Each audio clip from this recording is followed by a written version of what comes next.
guys, what's up? Coach Mel here. So we're going to be going over today the basics of setting up with a barbell back squat. And this is something that a lot of people tend to think of squatting just as the squatting movement, but there's a lot that can either make or break the movement before you even initiate the squatting movement, right? How you set up under the bar and how you walk the bar out. So we're going to be going over that setup today. Now, I want to preface this with your grip width is going to be incredibly individual. I know some people are very fixated on there being an ideal angle of everything and how everyone kind of fits in this neat one size fits all how you should be holding the bar.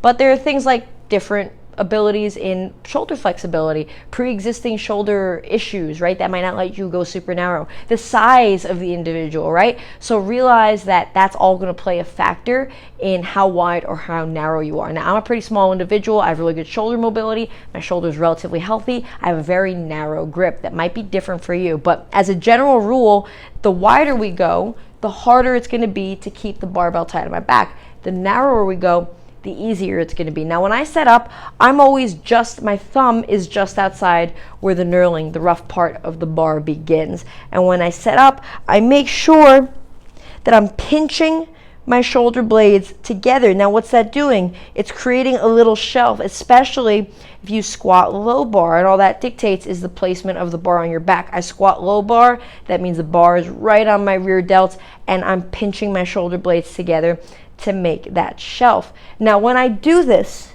there's a couple things to keep in mind. I want to make sure that my grip is narrow enough where I can think about bending the bar on my back. So I'll show you guys with a PVC pipe, right? If I'm setting up under the bar, same exact thing, get up under it, and I'm pulling in, right? I'm breaking the bar against my back. Same exact thing if I'm doing this on a barbell. Getting under, and I'm pulling in. I'm trying to break the barbell against my back, and I'm making sure that when I do this, I'm pulling down and back. I'm pinching my shoulder blades together. Now, if you'll notice, I have my thumb over. That's totally individual. Some people find that if they wrap the hand, the entire hand around, it's gonna be a little too much pressure on the wrist. I personally find that, so I do a false grip. I have my thumb over. Again, entirely individual. So I've set up, right? I've found a grip that I can do that I can stay tight, but it doesn't hurt my elbows or shoulders. I'm under, I'm pinching my shoulder blades. I'm nice and tight. I'm breaking the barbell against my back. Now what? From here, when I stand up, I want to use as little energy as possible. That means I want to be directly underneath the bar so that I can just stand up. If I decide to place my feet back here, all I'm going to do is good morning the barbell up. So before I even initiate the lift, I'm expending energy that I really don't need to be expending, especially if you're a heavy hitter.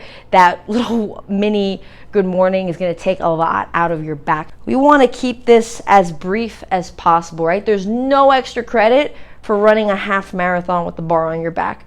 Most people will do 2 or 3 steps in powerlifting. In fact, some federations only limit you to 3 steps, but you want to make sure that when you step back, I'm steady the whole time. Whether it's a 2-step takeout or a 3-step takeout, by the end of it, I'm right where I need to be to initiate the squat, and I'm moving slowly. The last thing I want is, as I'm walking out, to be all over the place and have this barbell start shifting everywhere, especially under a heavy load. So by the time I've gotten to my position to squat, this bar is still moving and I'm having a hard time stabilizing.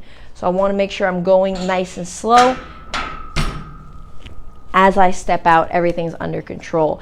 And then only once the weight is settled am I initiating the lift. But realize everything I just did, I created tightness before I even loaded up my spine. I made sure my grip was correct, and then I stepped out into my squatting position, creating as little momentum in the bar as possible. All those things are putting me into a position where I can take all my energy and actually use it on the squat and not be completely shot by the time I get to the squat because my takeout and my setup was complete crap. Right? So you guys are doing this, don't rush. If you are in powerlifting, you are going to know that you have a whole minute on the platform to actually step back and receive the squat command. If you're doing this recreationally, if you're a CrossFitter, realize that there is no reward for rushing through the squat. You're better off taking your time here, and the squat's going to go a hell of a lot smoother.